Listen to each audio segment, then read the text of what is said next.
ترمذی شریف کی روایت ہے، حضرت سیدنا ابو سعید خدری رضی اللہ تعالیٰ عنہ اس کے راوی ہیں۔ اللہ کے نبی علیہ الصلوۃ والتسلیم نے ارشاد فرمایا کہ ہر نبی کے وزیر ہوتے ہیں اور میرے 4 وزیر ہیں، 2 وزیر میرے آسمانوں میں ہیں اور 2 وزیر زمینوں میں ہیں۔ آپ نے فرمایا کہ میرے 2 وزیر جو آسمانوں میں ہیں، ایک جبریل ہیں اور دوسرے میکائیل۔ پوچھا گیا یا رسول اللہ پھر زمین کے وزیر کون ہیں؟ آپ نے فرمایا ایک وزیر میرا ابو بکر ہے اور دوسرے وزیر عمر فاروق ہے۔ ایک بندہ کہنے لگا کہ حضرت ابو بکر اور حضرت عمر رسول اللہ کے وزیر تھے۔ ہم نے کہا وزیر تھے نہیں، وزیر ہیں۔ اس نے کہا کیسے؟ میں نے کہا یہ بتاؤ میرا نبی زندہ ہے یا نہیں؟ اس نے کہا بالکل زندہ ہیں۔ میں نے کہا آپ کی بادشاہت اس کائنات پہ قائم ہے؟ اس نے کہا بالکل قائم ہے۔ میں نے کہا جب میرے نبی کی بادشاہت نہیں ختم ہوئی تو آپ کے وزیروں کی وزارت کیسے ختم ہو جائے گی؟ اس لیے شیخین وزیر تھے نہیں، وزیر ہیں کہیے۔ اور جس طرح صبح قیامت تک میرے نبی کی بادشاہت اس دنیا پہ قائم رہے گی، آپ کے دونوں وزیروں کی وزارت بھی قائم رہے گی۔ بلکہ صبح قیامت کے بعد بھی ہمارا عقیدہ ہے کہ نہ میرے نبی کی کبھی بادشاہت ختم ہو سکتی ہے، نہ آپ کے وزیروں کی وزارت ختم ہو سکتی ہے۔ حضرت امام ترمذی نے یہ روایت بھی سنن ترمذی میں نقل کی ہے۔ آپ فرماتے ہیں کہ ایک دن اللہ کے نبی علیہ الصلوۃ والتسلیم اپنے حجرے پاک سے باہر تشریف لائے اور آپ مسجد نبوی میں اس شان سے جلوہ افروز ہوئے کہ آپ کے ایک طرف حضرت ابو بکر چل رہے تھے اور دوسرے طرف حضرت عمر فاروق چل رہے تھے۔ اور صرف چل نہیں رہے تھے بلکہ ایک ہاتھ سے حضور نے حضرت ابو بکر کا ہاتھ پکڑا ہوا تھا اور دوسرے ہاتھ سے حضرت عمر فاروق اعظم کا۔ جب لوگوں نے یہ منظر دیکھا تو لوگ حیران ہو گئے کہ یار اتنی گہری دوستی، اتنے گہرے تعلقات، اس قدر یارانہ۔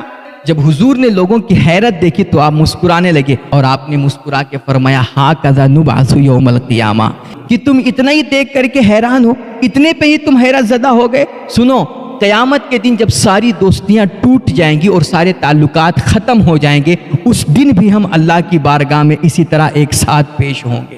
ہمارے ایک طرف ابو بکر چل رہے ہوں گے اور ایک طرف عمر فاروق۔ یہ اللہ رب العزت نے مقام بخشا ہے، یہ عظمتیں عطا فرمائی ہیں، اور اللہ کے نبی نے اپنے ان دونوں وزیروں کو اس قدر پیار دیا ہے، اتنی محبتیں دی ہیں۔ اور جب سے ان دونوں حضرات نے حضور کی غلامی اپنائی ہے، جب سے انہوں نے کلمہ پڑھا، نہ انہوں نے کبھی حضور کو چھوڑا اور نہ حضور نے کبھی ان دونوں حضرات۔ بلکہ حضرت عمر فاروق اعظم کا جب وصال ہو گیا اور آپ کا لاش مبارک جب تخت پہ رکھا ہوا تھا، کہتے ہیں ترمذی شریف کی روایت ہے، صحابی بیان کرتے ہیں کہ حضرت عمر فاروق اعظم کا جنازہ مبارک جب تخت پہ رکھا ہوا تھا، لوگ آپ کے ارد گرد جمع تھے اور آپ کی خوبیوں کو، آپ کی خصوصیات کو یاد کر کر کے وہ آنسو بہا رہے تھے، اس پہ افسوس کر رہے تھے اور آپ کے لیے دعائے مغفرت کر رہے تھے۔ میں بھی کھڑا آپ کے لیے دعائے مغفرت کر رہا تھا، اچانک کسی نے میرے کندھے پہ ہاتھ مارا، میں پلٹ کے دیکھا تو حضرت مولا کائنات علی مرتضیٰ کھڑے تھے۔ صحابی کہتے ہیں کہ حضرت مولا کائنات آگے بڑھے اور حضرت عمر فاروق اعظم کے جنازے کو مخاطب کر کے آپ نے فرمایا کہ عمر، آپ نے اپنی بات کوئی ایسا بندہ نہیں چھوڑا جس کے اعمال آپ کے جیسے ہوں اور جس کے عمل کے ساتھ میں اللہ سے ملاقات کرنا پسند کروں۔ آپ نے فرمایا مجھے یقین ہے، حضرت مولا کائنات نے فرمایا کہ مجھے یقین ہے کہ اللہ آپ کا حشر آپ کے دونوں رفیقوں یعنی حضور پاک اور حضرت ابو بکر کے ساتھ فرمائے گا۔ کیوں؟ کیونکہ آپ فرماتے ہیں کہ میں نے حضور پاک علیہ الصلوۃ والتسلیم سے بارہا یہ سنا ہے، حضور نے جب بھی اپنا کوئی واقعہ اپنی زندگی کا بیان فرمایا، جب بھی کوئی تذکرہ کیا نا، اپنے نام کے ساتھ اپنے ابو بکر کا بھی تذکرہ کیا، اپنے عمر کا بھی تذکرہ کیا۔ آپ نے فرمایا اکثر و بیشتر میں نے حضور سے یہ فرماتے ہوئے سنا کہ میں اور ابو بکر و عمر آئے، میں اور ابو بکر و عمر نکلے، میں اور ابو بکر و عمر داخل ہوئے۔ اکثر و بیشتر جب بھی حضور اپنی زندگی کا کوئی واقعہ بیان فرماتے تھے، ساتھ شیخین کریمین کا ذکر ضرور کیا کرتے تھے۔ اس قدر پیار۔ تو حضرت مولا کائنات فرماتے ہیں کہ جس طرح زندگی میں حضور نے اپنے ان دونوں یاروں کو اپنے ساتھ رکھا، آخرت میں بھی اللہ کے نبی اپنے ان دونوں یاروں کو اپنے ساتھ رکھیں گے۔ اور اس کے جیتا جاتا ثبوت کہ جب تک حضور بحیات رہے، ظاہری زندگی میں رہے، آپ صلی اللہ علیہ وسلم چاہے سفر میں ہو، چاہے حضر میں ہو، چاہے مسجد میں ہو، چاہے گھر میں ہو، چاہے میدان میں ہو، چاہے بازار میں ہو، جہاں بھی ہوتے تھے اپنے ان دونوں یاروں کو، اپنے دونوں وزیروں کو اپنے ساتھ رکھا کرتے تھے۔ جب تک حضور حیات ظاہری میں رہے، اپنے دونوں وزیروں کو آپ نے اپنے ساتھ رکھا، اور جب آپ وصال فرمانے کے بعد گنبد خضرا میں آرام فرمانے لگے تو وہاں بھی آپ تنہا نہیں سوئے، بلکہ اپنے ایک پہلو میں ابو بکر کو سلا لیا اور دوسرے پہلو میں عمر کو سلا لیا۔ نام آنے سے ابو بکر و عمر کا لب پر، بدبخت تو بگڑتا ہے وہ پہلو میں سلائے ہوئے ہیں۔ ایک شیعہ رافضی کو میں نے بیان کرتے ہوئے سنا، وہ کربلا معلیٰ کی عظمت بیان کر رہا تھا کہ کربلا معلیٰ کو قدم حسین پاک کی برکت سے اللہ رب العزت نے وہ عظمت بخشی ہے کہ حرم پاک حسین میں کسی بھی بڑے سے بڑے پاپی اور خطا کار کو مرنے کے بعد اگر دفن کر دیا جائے تو اللہ اس کی 1000 خطاؤں اور پاپ کے باوجود حرم پاک حسین میں کبھی اسے عذاب نہیں دے گا۔ اللہ حسین پاک کے قدم مبارک کی برکت سے اس بندے پر سے عذاب اٹھا لے گا۔ میں نے کہا سبحان اللہ، مجھے اپنے مولا حسین پاک کے حرم پاک کی اس عظمت پر کوئی دلیل تم سے نہیں چاہیے، میں تم سے حوالہ نہیں مانگوں گا۔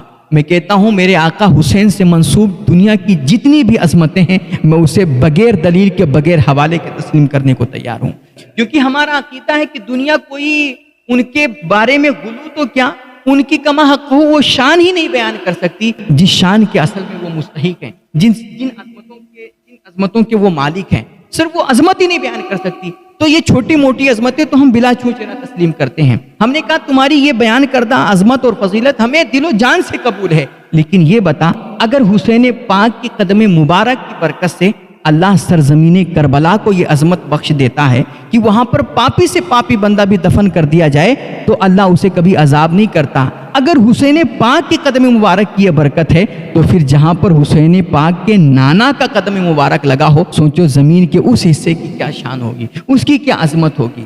اور حرم رسول تو حرم رسول ہے، یہ بتاؤ حضور کے پہلوؤں کی کیا شان ہے، جس پہلو میں ایک طرف ابو بکر سوئے ہوئے ہیں، دوسری طرف عمر فاروق۔ سرزمین کا تو یہ وہ مقدس حصہ ہے کہ جہاں 70,000 فرشتے صبح اس کی زیارت کے لیے آیا کرتے ہیں اور 70,000 فرشتے شام کو روزانہ زیارت۔ دنیا یہ سمجھتی ہے کہ یہ جو گنبد خضرا ہے یہ تو بس میرے آقا کا گنبد ہے، یقیناً یہ میرے آقا کا گنبد ہے اور اسی نام سے اس کا تعارف ہے، لیکن عشق کی اور محبت کی نگاہ سے دیکھو نا تو یہی گنبد خضرا جو مدینے والے سرکار کا گنبد ہے، یہی آپ کے یار ابو بکر کا بھی گنبد ہے اور یہی عمر فاروق کا بھی۔